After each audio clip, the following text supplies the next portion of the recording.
ഓം ശാന്തി. 3 സേവനങ്ങളുടെ ബാലൻസിലൂടെ സർവഗുണങ്ങളുടെ അനുഭൂതി ചെയ്യുന്ന ഗുണമൂർത്തിയായി ഭവിക്കട്ടെ. ആരാണ് സങ്കല്പം, വചനം, കർമ്മം ഈ 3 കൂടിയും സേവനത്തിൽ മുഴുകിയിരിക്കുന്നത്? അവർ തന്നെ സഫലതാമൂർത്തിയാകുന്നു. 3 മാർക്സ് ഒരുപോലെയാണ്. മുഴുവൻ ദിവസത്തിൽ 3 സേവനത്തിലും ബാലൻസ് ഉണ്ടെങ്കിൽ പാസ് വിത്ത് ഓണർ അഥവാ ഗുണമൂർത്തിയാകുന്നു. അവരിലൂടെ സർവഗുണങ്ങളുടെ അലങ്കാരം സ്പഷ്ടമായി കാണപ്പെടുന്നു.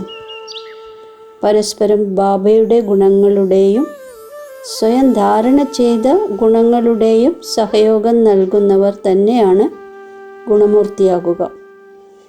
കാരണം ഗുണദാനം ഏറ്റവും വലിയ ദാനമാണ്. ഓം ശാന്തി.